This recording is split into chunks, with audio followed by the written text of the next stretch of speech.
Welcome back to the Definitive 50. I'm Noobs. The N64 Expansion Pak accessory doubled the 64's RAM from 4 MB to a whopping 8 MB. The expansion pack is inserted into a port on the top of the console.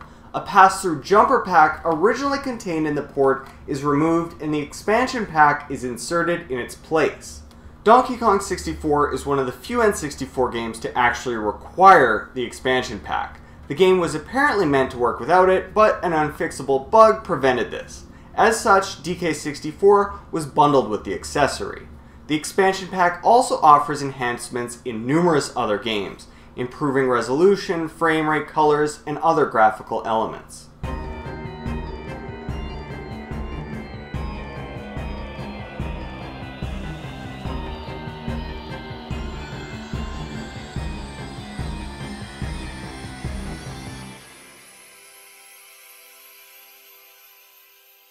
Although it was Mario 64 that kicked off the 3D platformer craze, it was Rare that really took the ball and ran with the concept.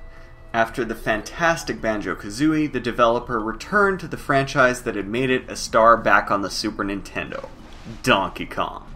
This time around, King K. Rool has set his sights on destroying Donkey Kong Island using his Blast-O-Matic weapon. The only thing is, his incompetent henchmen smash the thing before he can put it to good use. To distract his nemesis, K. Rool has DK's banana horde stolen and kidnaps his friends and relatives. Cue gameplay. Over the course of the game, you'll rescue the kidnapped Kongs and they'll promptly join your cause. DK64 allows you to play as so many more Kongs than ever before. In addition to DK and Diddy, performing for you are Lanky, Tiny, and Chunky. Each character has his or her own unique weapons, instruments, and abilities. Diddy wields peanut pop guns, Tiny plays the saxophone, and Lanky can stretch his arms and reach the otherwise out of reach. You've got to switch between all of the Kongs regularly to take advantage of all these unique skills. More than that, each of Donkey Kong 64's 7 massive worlds contains numerous character-specific collectibles. Each Kong has an associated color, and only they can collect items of that color. Get this, there aren't, say, 100 bananas in each stage. No, there are 100 green bananas just for Chunky. And the same goes for every other character. That makes for a total of 3,500 bananas in the game, about half of which you'll need just to beat it. And that's not nearly all. There are character-specific action pads, targets, coins, and blueprints, and. Perhaps most frustratingly of all are the Rareware and Nintendo coins. In addition to all the expected minecart and Animal Buddy minigames featured in DK64, there are also versions of the ZX Spectrum game Jetpack and arcade classic Donkey Kong.